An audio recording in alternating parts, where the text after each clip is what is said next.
Whenever there has been like a really evil-looking Nick Griffin British National Party, they get less than 1% of the vote. Like nobody wants that because in our society, that's evil. But if you were born in the 1800s, slavery would be great. You'd be loving that. That's good.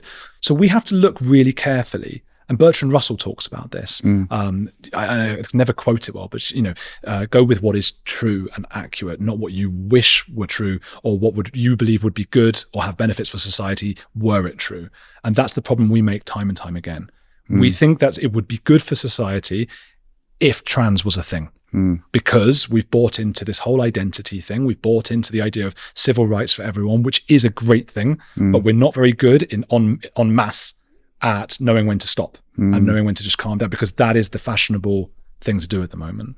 So this reverse racism or just racism, well, where can you be racist now? Because humans are, have unconscious bias. Humans are going to look, oh, he's different, she's different. And we have anger and whatever we need to get out. But you can't just say, I hate black people, because you're going to be slaughtered. You'll be the most unpopular person in your work. You can't just say, I hate Asians or whatever. And you probably don't, because you're incentivized not to hate them, because if you did hate them, you'd be out. Your body is telling you not to hate them. Your body makes it painful for you to hold beliefs that would get you kicked out of the tribe. It's a biological, an evolutionary trait. So where are you going to put all of that anger and all of that bigotry? Well, right now in this society for the last 10 years and probably the next 10 years, before it moves on to something else, is white men. Because that's the ideology we've bought into. So where a person can be racist and mean, and without getting any bad press, they will do it. It's in numbers. Yeah. Does that make sense? What I'm saying? It does. What I'm wondering though, I wonder if you've come to the same sort of conclusion as me. Are you worried that the 1930s Weimar Republic could play out again? Yeah. And within our lifetimes. We are right now in a really weird stage because it's the last people who have living memory of the Holocaust are dying off. And we always knew, they say never again, because we knew as soon as it's gone, people will forget that. I mentioned before the Jews being the litmus test. I have to be careful when I say that, just because I am Jewish, and I think it speaks of bias in me. The Jews are the litmus test, right? Well, you're allowed bias as well. I mean, if it were the case. Well, in that case, I say it with bias and with acknowledgement of the bias at least. But it does seem that whenever a society has gone truly wrong, whether it's the Nazis, the Bolsheviks, or many other times throughout history, the Jews were the ones to get it in the neck quite often. In this case, that could happen. As I say, white men, but I don't foresee there are too many white men right now. You can't just gather them all up and put them in a cage. It doesn't really make sense. But the Jews right now in the UK, they make up like 0.1% of the population compared to the Muslim population is like 20 times larger. Now, I don't really believe that a bunch of woke people are going to start locking up Jews and gassing them. I do know, however, that some, and I mean some, but not a small number, not an insignificant number of extreme Muslims do have a desire to do that. That is just a fact. It is in their text.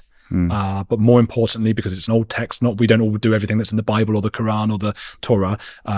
It's an old text, but there are people today, there are imams preaching this kind of thing. 20 years ago, Channel 4 did a undercover report looking at mosques, and there were so many of them that were filmed talking about you should go out and kill a Jew. When this was raised with the local police authorities around the country, the police attacked Channel 4 for stoking division. So that's how it happens. And that has happened before. Forget the Jews for a second, but Iran and Lebanon are two examples. I know there's at least one other, I can't remember right now, where they have really healthy, open, democratic, quite Western in our societies. And political Islamism became a big thing. And they teamed up with the left in their earlier iterations of wokeness and got together to form a big enough coalition to take over the country. And in both cases, the Islamists immediately murdered all the lefties who helped them get into power. Obviously, Scorpion and Frog. That's how it would happen. If we got to a point in the UK where there were 40-50% of the country that were Muslim, again, most Muslims probably don't want to kill Jews and all those things, but most also might not do much if it was happening because their own lives are at risk.